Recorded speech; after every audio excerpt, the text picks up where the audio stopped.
Hello, here's conductor Anna Rakitina and a violinist, the soloist Blake Pouliot. We're very happy to introduce our concert.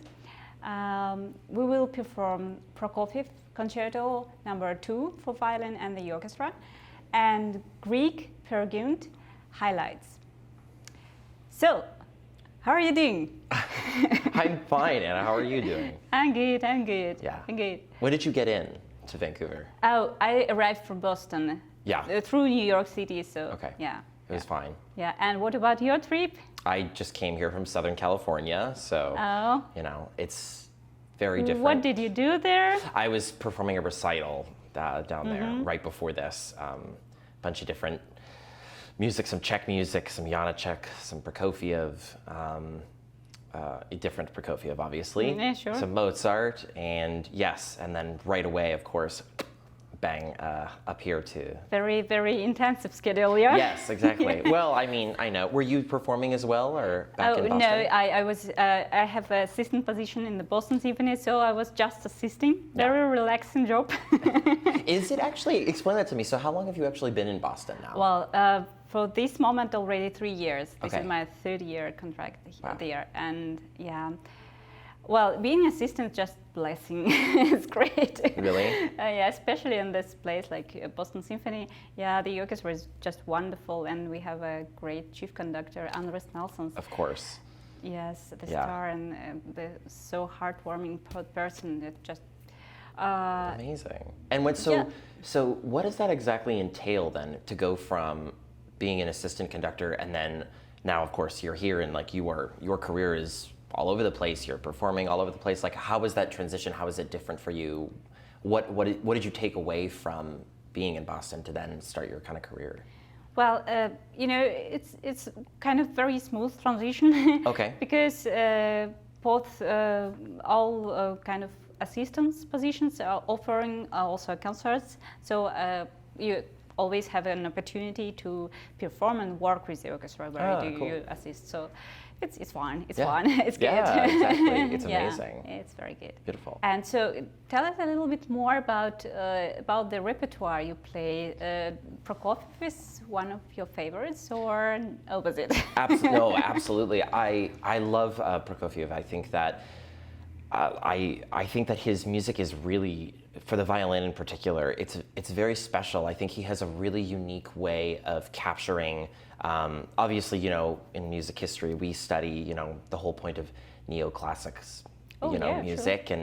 and the way that Prokofiev brings back a type of classical atmosphere into his music, and those traditional kind of structures. Yes.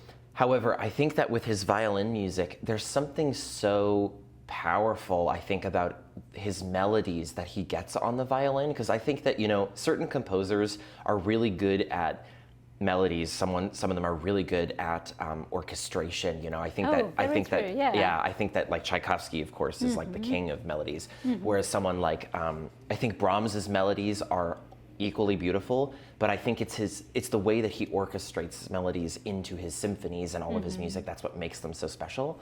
But I think Prokofiev's is very specific, and I think his violin music, whether it's his sonatas for solo violin or with piano, and his violin concertos are really, really fascinating.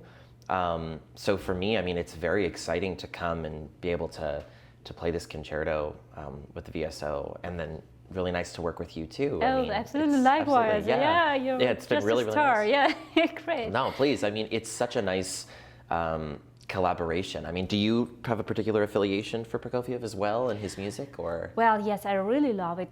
I must admit that the best thing in Prokofiev for me is ballet. Yeah, of course. Of course, Cinderella, Romeo, Juliet. It's just my beloved music. Yeah, but concertos I love all as well very much, and especially violin concertos. Yes. Both first and second as well. Yeah, I agree. And you were, because before you were a pianist? No, I was violinist. You were a violinist? Oh gosh, okay, so I'm sweating more, great, okay. No, I played violin until maybe 12 years old or something. So Wonderful. I do not play for many years already. Did you play the first concerto as well, or not so far? No, I've never done the first concerto, Oh, actually. we should do it. Yeah, we should. I know, we should. I think we'd have a lot of fun doing that. I think it'd be great. No, I know. I think the first concerto is even more interesting in a way because it doesn't follow that same structure, you know? I mean, first, you know, it's kind of moderato movement, the scherzo second, and then this kind of spooky, ethereal third movement. But this one, the second concerto, is much more kind of that standard structure. Yeah. But it's beautiful. I mean, I think the way that he captures everything and every movement so special, you know?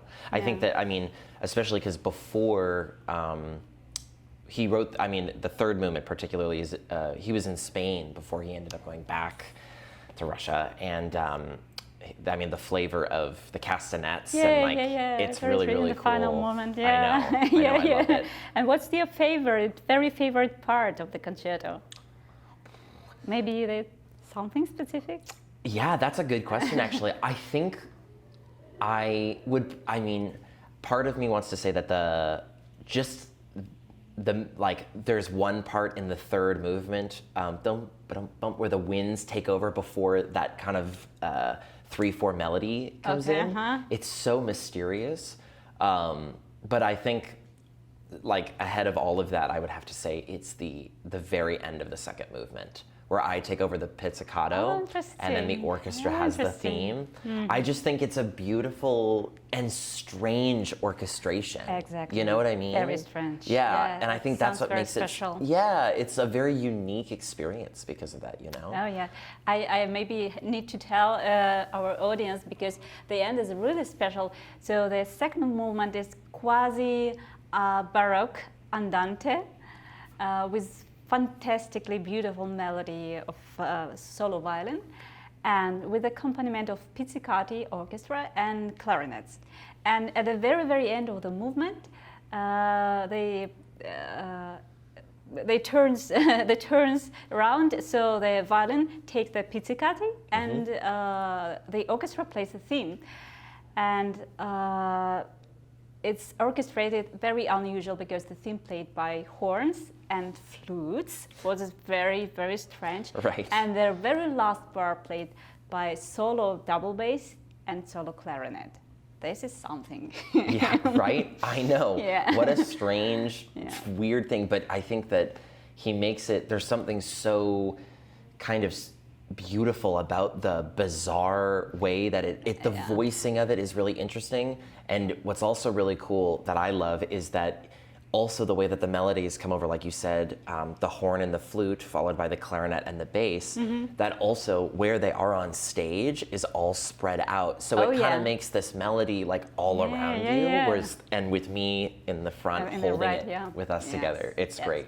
It's really, really nice. I know it's very fun to be able to perform this, and I'm really grateful we get to do it, you know.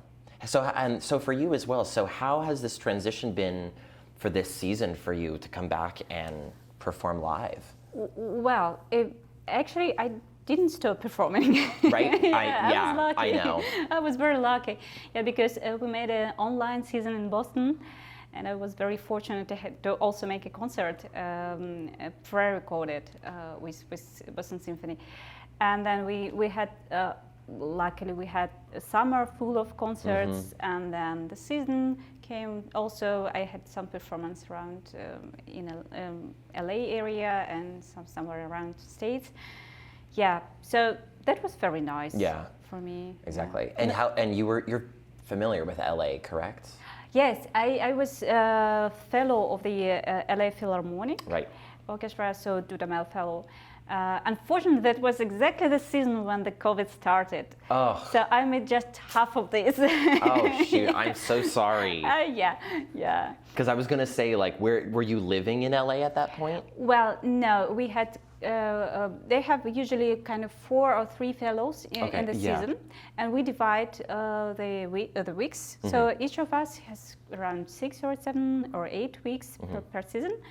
So I did around, I did almost 7. Wow. Yes, also a small concert that was a kids' concert, but very enjoyable. Yeah, Yeah. and I met so many great conductors, so many great artists. I mean, Subin Mehta. Oh, I know, it's incredible. It's incredible. I know. So I've lived now in LA. Oh, really? Oh yeah. Oh. I've been there for 9 years now. Oh, great. I've lived in LA. Yeah. I went to. So I'm originally from Toronto, I see. born and raised, and then I went to school in Los Angeles. And then when I started kind of my career, I was actually supposed to move to New York City. I had an apartment picked out and everything, and I was going to move in May 2020. So it was not the best time to move there. Yes, that's true. So I'm down there as well. But I mean, that's why I'm really glad you had a good experience, because I grew up kind of living across the street from the LA Phil and going to school right across the street. Oh, yeah. So the LA Phil to me is also very special, and the city itself is really cool, you know? Yeah, indeed. Yeah, I loved it, and it's so nice to kind of come, you know, back to these places, Of and course. because this is my second time being here now. What was the first? What did you play? The first time I was here was in 2018. Okay. And I played the Scottish Fantasy, the Bruch. Oh, Yeah. oh, wonderful. Yeah, it was beautiful. It was with Alexander Bloch. Have you ever? Oh, yes, of course I know him. Fantastic, Yeah, wonderful. That was lovely. So I got to come here, but of course, with the pandemic and everything, it feels like longer than that, because it's you know maybe you're right. it feels so long. But it was incredible. It was so nice to come here for the first time, and you know, as a Canadian, it's very nice to be able to play at all these different orchestras and, you know, come back to my home country Of course, and yes. play. And so, yeah, it's lovely to be back in the hall. And the hall is very forgiving for the soloist, which is really nice. I really enjoy playing in that. Do you find it's a different experience coming to this hall? Well, I think first my impression that the hall is just amazingly beautiful. Yeah, exactly. Looks so great. Yeah. Yeah, but acoustic, I think it's also, well, I didn't check from the Right. from the seats, but I think it's wonderful. It's good. Right. Yeah. And how does it feel? Does it feel?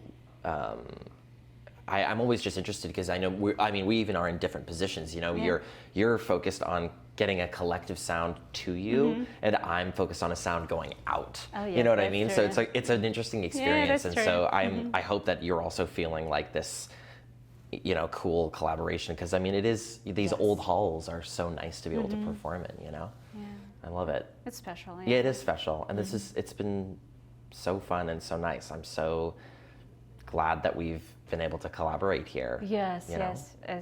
It's great, and will be a great concert as Yes, well. I agree. Very enjoyable. I cannot wait. It's going to be very fun. Okay, Blake, thank you so very much for this conversation. Huge thanks for the wonderful rehearsal and all sound you brought and you give, and I'm very looking forward to our concert. Yeah, me too. Thank you for the great rehearsal. It'll be awesome. Yeah, thank you.